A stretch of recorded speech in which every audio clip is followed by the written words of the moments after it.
يضلهم ضلالا بعيدا আল্লাহ বলেন হে নবী আপনি কি এমন কিছু মানুষ দেখেছেন যারা নিজেদেরকে ঈমানদার বলে দাবি করে কি করে জোরে বলেন কি করে যারা নিজেদেরকে ঈমানদার বলে দাবি করে ইয়াজুমুনা আন্নাহুম আমানু তারা দাবি করে তারা ঈমানদার আল্লাহ বলেন অথচ ইউরিদুনা আইয়াতাহাকামু ইলা তাগুত আমরা আল্লাহ আশ্চর্য প্রকাশ করে বলেন আশ্চর্য প্রকাশ করে আল্লাহ রাব্বুল আলামিন বলেন যে ব্যক্তি নিজেকে ঈমানদার বলে দাবি করতে পারে সেই ব্যক্তি কোশ্চিনকার কোনো তাগুতের কাছে বিচার চাইতে পারে না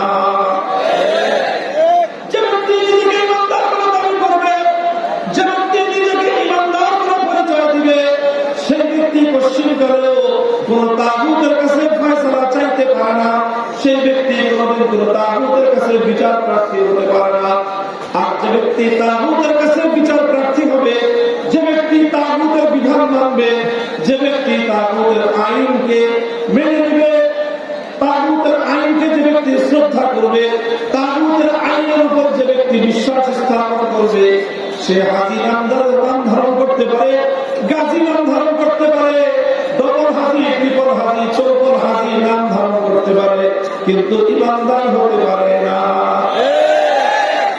এরকম বহু বেঈমান হাজি আছে আমাদের সমাজে আবু জাহাল কতবার হজ করছে জানেন আবু জাহালের হজের সংখ্যা হাদিসের মধ্যে উল্লেখ নাই তবে আমার ধারণা 40 বারের কম করবে 40 বারের কম হজ করবে যে বছর বদরের ময়দানে গিয়ে রমজান মাসে নিহত হয়েছে ধ্বংস হয়েছে এর আগের বছর জিলহজ মাসে হজ করেছে হজের তো অভাব ছিল না হজের তো সমস্যা ছিল না কিন্তু ঈমান ঠিক ছিল না ঈমান যদি ঠিক না থাকে তুমি হজ করে লাভ হবে কি নামাজ করে লাভ হবে কি জানামাজ তালাশ করে লাভ হবে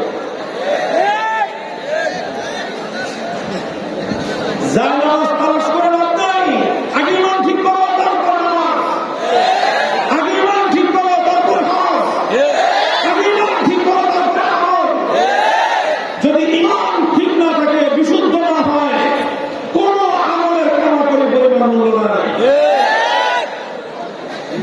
মুহতারাম হাজিরিন এর জন্য ঈমান এই জায়গাটা আমি আপনাদেরকে একটু মেরামত করার চেষ্টা করতেছি যে ঈমানের জন্য জরুরি হলো সর্বপ্রথম ঈমানের যে অংশ ঈমানের যে মৌলিক ব্যাখ্যা মৌলিক বিষয় সেটা হলো তাওহীদ ঈমানের প্রথম বুনিয়াদ কি তাওহীদ তাওহীদ মানে কি তাওহীদ মানে আল্লাহর একত্ববাদে বিশ্বাসী হওয়া আল্লাহর একত্ববাদে বিশ্বাসী হওয়ার অর্থ হলো যে সকল বিষয়গুলি আল্লাহর সঙ্গে নির্ধারিত সেই জায়গাগুলোতে আল্লাহর জায়গায় অন্য কাউকে আল্লাহ শরীক করা যাবে না যেমন ইবাদত একমাত্র নির্ধারিত করার জন্য তো ইবাদতের মধ্যে কেউ যদি আল্লাহর সঙ্গে কোনো গায়রুল্লাহকে শরীক করে তাহলে সেই ব্যক্তি পশ্চিমকালেও ঈমানদার হতে পারে না ইবাদত যেরকম আল্লাহ পাকের জন্য নির্ধারিত এটাকে বলা হয় তাওহীদ ফিল উবুদিয়্যাহ মাবুদিয়তের তাওহীদ মাবুদ একমাত্র আল্লাহ ঠিক ওরকম আরেকটা তাওহীদের অংশ রয়েছে সেই তাওহীদকে বলা হয় তাওহীদ ফিল হাকিমিয়্যাহ অর্থাৎ আইন তৈরি করবার চূড়ান্ত ক্ষমতা একমাত্র আল্লাহ আল্লাহ সেই চূড়ান্ত আইন তৈরি করার ক্ষমতার সঙ্গে সাংঘর্ষিক যে কোনো কার্যকলাপ যে কোনো বিশ্বাস কোনো ব্যক্তি স্থাপন করবে পোষণ করবে সেই ব্যক্তি আর কিছু হতে পারলেও একত্ববাদী হতে পারে না সে তাওহীদবাদী হতে পারে না যে একত্ববাদী না হতে পারে তার ঈমানদার হওয়ার প্রশ্নই আসে না তাহলে তাগুত বুঝে আসলো তাগুত বলা হয় ওই গায়রুল্লাহকে যে গায়রুল্লাহ আল্লাহ আসলে আল্লাহর স্থানে বসে যেরকম যে সমস্ত দেবদেবতাকে পূজা করা হয় যে ইবাদত এক আল্লাহর জন্য করার কথা ছিল সেই ইবাদতের জায়গায় মূর্তিকে বসানো হলে সেই মূর্তিকে বলা হয় তাগুত ঠিক ওরকম আইন তৈরি করবার প্রশ্নহীন ক্ষমতা যখন আল্লাহ সেই আল্লাহর ক্ষমতাকে যদি অন্য কেউ নিয়ে আল্লাহর আইনের বাইরে কোন আইন তৈরি করতে চায় আল্লাহর আইনের বাইরে ভিন্ন কোন বিধান যদি কেউ রচনা করে সেই বিধানটা রচনাকারী সে কোনো রাজা বাদশাহ হবে পারে, সেই বিধান রচনাকারী কোন রাষ্ট্রপতি বা প্রধানমন্ত্রী হতে পারে, সেই বিধান রচনাকারী কোন মন্ত্রী পরিষদ অথবা কোন আইন পরিষদ, কোন সংসদ হতে পারে, সেই বিধান রচনাকারী কোন বিচারপতি বিচারালয় হতে পারে। মনে রাখবেন, আল্লাহ আইনের বিরুদ্ধে গিয়ে যারাই আইন করবে, যে বাদশাহ আইন করবে, যে রাজা আইন করবে, যে রাষ্ট্রপতি আইন করবে, যে প্রধানমন্ত্রী আইন করবে, যে মন্ত্রী পরিষদ আইন করবে, যে বিচারপতি আইন করবে, যে সংসদ আইন করবে, সবগুলো শুধু বেঈমান আর মুশরিক নয়, বরং তারা হলো সব তাগুত।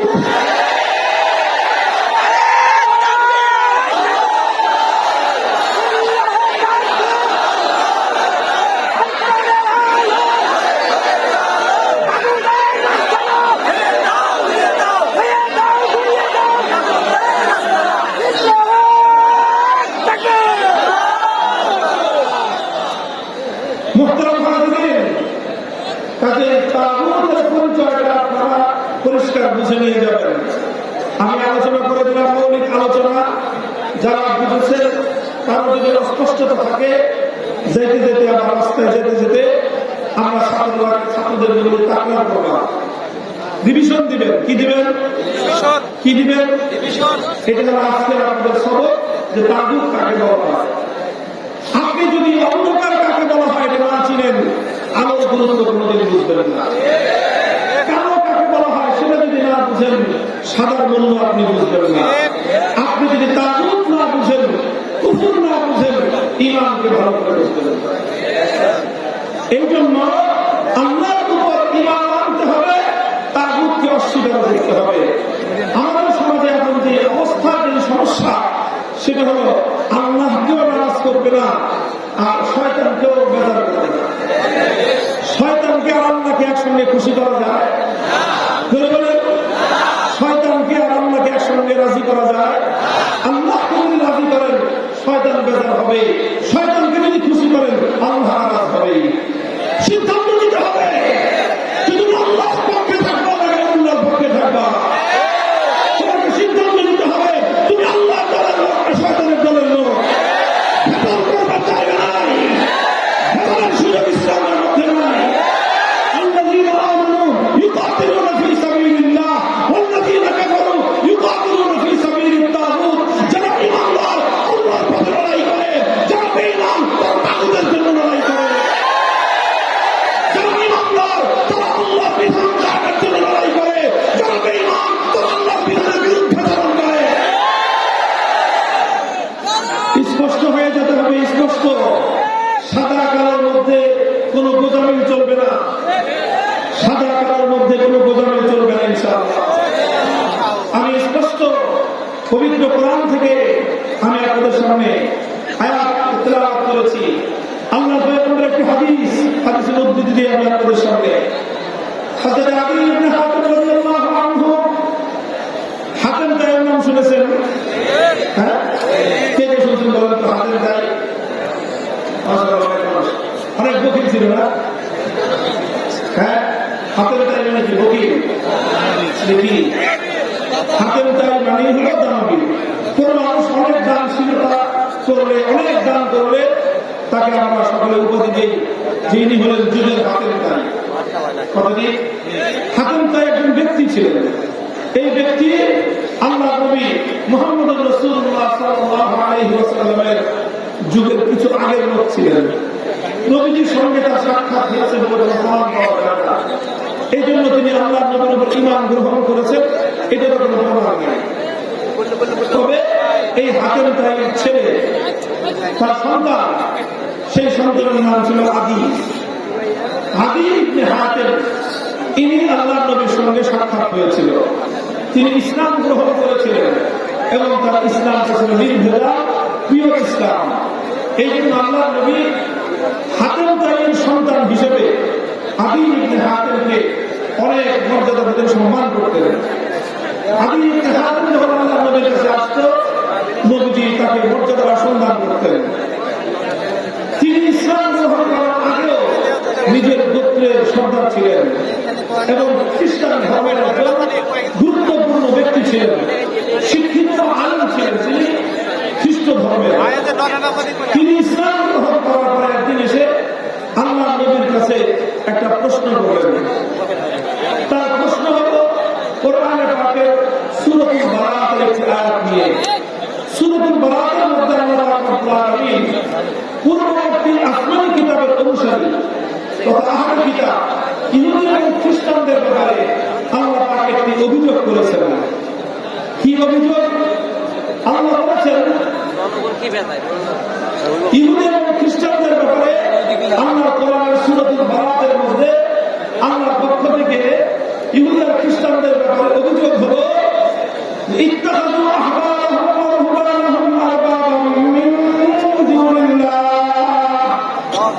ইত্তাখাযু আহবারহুম ওয়া রুহবানাহুম আরবাবাম মিন দুনিল্লাহ। এই ইহুদি এবং খ্রিস্টানদের চরিত্র হলো যে তারা এক আল্লাহকে বাদ দিয়ে তাদের মধ্যকার দুই শ্রেণীর মানুষকে তারা রব হিসেবে গ্রহণ করে নিয়েছে। এক শ্রেণীর মানুষ হলো তাদের আহবার, যারা তাদের মধ্যে জ্ঞানী সম্প্রদায়, আর আরেক সম্প্রদায় হলো রুহবান, তাদের মধ্যকার যারা পাদ্রী সম্প্রদায়, যারা পাদ্রীদেরকে আর জ্ঞানীদেরকে তারা আল্লাহর জায়গায় রব বানায় নিয়েছে। রবের নামকে মানুষ ওদের লক্ষ্য জনতা আর আল্লাহর নাম জিজ্ঞেস করলে মিনমিনে এই মিনমিনের লোক আমার মাঝে বসবে।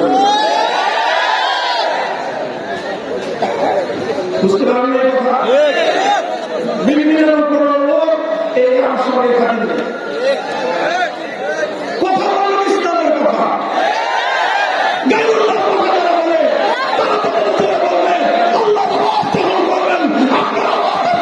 বেশি হবে।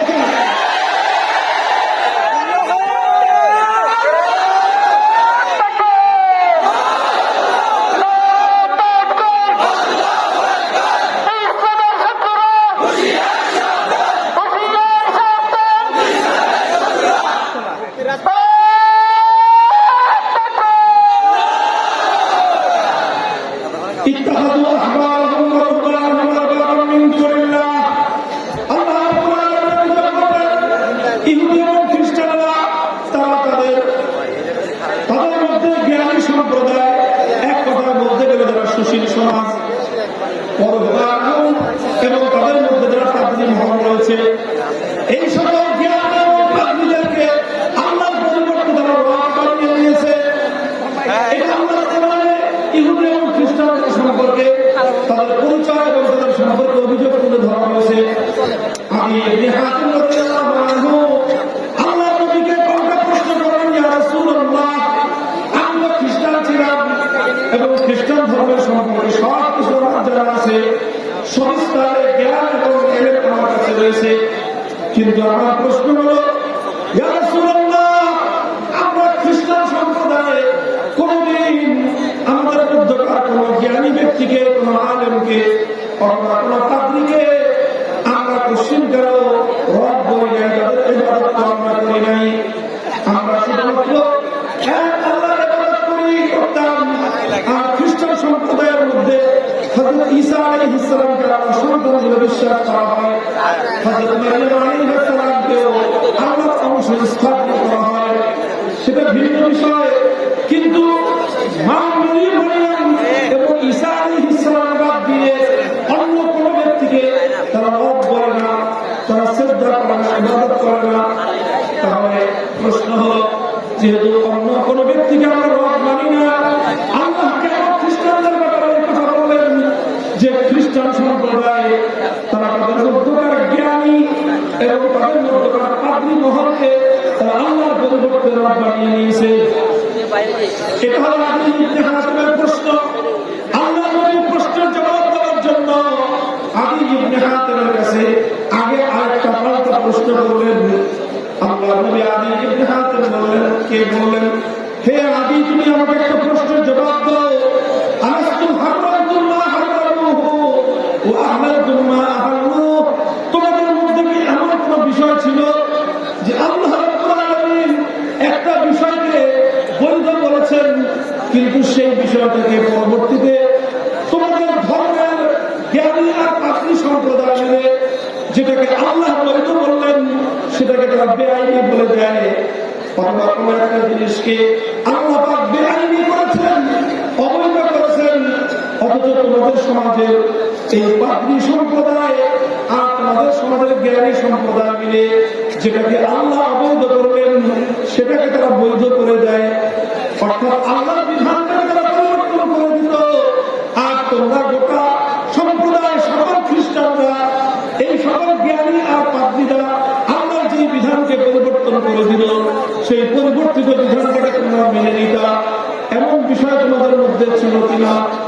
এবার আদি ইবনে হাতেম মাথা নিচু করে বলেন যে হ্যাঁ ইয়া রাসূলুল্লাহ, এটা তো আমাদের মধ্যে ছিল। সঙ্গে সঙ্গে আল্লাহর পয়গম্বর মুহাম্মদ রাসূলুল্লাহ সাল্লাল্লাহু আলাইহি ওয়াসাল্লাম বলেন ফাযালিকা ইবাদাতুহুম ফাতিলকা ইবাদাতুহুম। হে আদি, তুমি কি মনে করেছো শুধুমাত্র কোন গায়রুল্লাহকে সিজদা করলেই শিরক হয়? তুমি কি মনে করেছো কোন গায়রুল্লাহকে পূজা করলেই শুধু শিরক হয়? না, কোন গায়রুল্লাহকে পূজা করলে যেরকম শিরক হয়, কোন গায়রুল্লাহকে ইবাদত করলে যেরকম আল্লাহর সঙ্গে শিরক করা হয়, ঠিক তদ্রুপ আল্লাহর কোন বিধানকে যখন কোন গায়রুল্লাহ পরিবর্তন করে দিবে তখন সেই গায়রুল্লাহ পরিবর্তিত বিধানকে মেনে নেওয়া এটাও হলো সবচেয়ে বড় শিরক। এখন বলেন, হে বাংলাদেশের মুসলমান সমাজ, আল্লাহর কতগুলো বিধানকে আমার রাষ্ট্র ব্যবস্থা, আমার সংবিধান, আমার দেশের সংসদ, আমার দেশের বিচার ব্যবস্থা, আমার দেশের মন্ত্রী পরিষদ কতগুলো বিধানকে তারা পরিবর্তন করেছে। আল্লাহ বলেছেন সুদ হারাম, অবৈধ, সুদ বেআইনি। আমার দেশের রাষ্ট্র ব্যবস্থা বলে সুদ বৈধ, আল্লাহ বললেন অবৈধ, রাষ্ট্র বলল বৈধ। যারা সুদকে বৈধ বলে মেনে নিল তারা হাজার টাকা নামাজ পড়তে পারে, ইমানদার হতে পারে।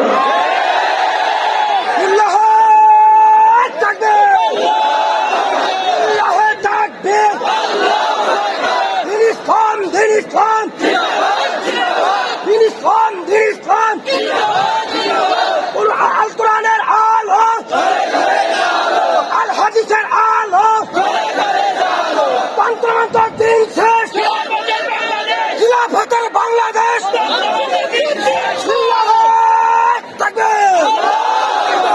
মুহতারাম হাজিরিন, আল্লাহর নবী হাদিস আদি ইবনে হাতেমের সঙ্গে আল্লাহর পয়গম্বরের এই কথোপকথন কোরআনের পাকের এই আয়াতের ব্যাখ্যায় সমস্ত তাফসীর গ্রন্থের মধ্যে খুঁজে পাবেন। হাদিসের কিতাব উল্টালে প্রত্যেকটি হাদিসের কিতাবের মধ্যে সামান্য কিছু শব্দের তারতম্যে প্রত্যেকটি হাদিস গ্রন্থের মধ্যে হাদিসটি রয়েছে। অথচ মুসলমান সমাজের মধ্যে এই অভিশপ্ত ধারা চলমান রয়েছে যে আল্লাহর বিধানকে, আল্লাহর আইনকে যত্নপত্র যেখানে সেখানে যে কোনো ভাবে মানুষ হয়ে, আল্লাহর মাখলুক হয়ে, গায়রুল্লাহ হয়ে আল্লাহর বিধানকে পরিবর্তন করে দেয়। আল্লাহর বিধানের জায়গায় পাল্টা বিধান প্রবর্তন করে দেয়। মুসলমানদের মধ্যে এই অভিশাপ ছিল না, নবীর যুগে ছিল না, সাহাবীদের যুগে ছিল না, তাবেঈনদের যুগে ছিল না, তাবেঈনদের যুগে ছিল না, খেলাফতের রাশিদার যুগে ছিল না, খেলাফতে বনু উমাইয়ার যুগে ছিল না, খেলাফতে বনু আব্বাসিয়ার যুগে ছিল না। সর্বপ্রথম মুসলিম সমাজের মধ্যে এই অভিশপ্ত ধারা চালু করেছিল তাতারিরা। তাতারি চেঙ্গিস খান, এই চেঙ্গিস খানের চালাচামুন্ডা যা ছিল এরা মুসলিম সমাজকে ধ্বংসস্তূপে পরিণত করেছিল। মুসলমানদের খেলাফতের প্রাণকেন্দ্র রাজধানী বাগদাদকে দখল করেছিল।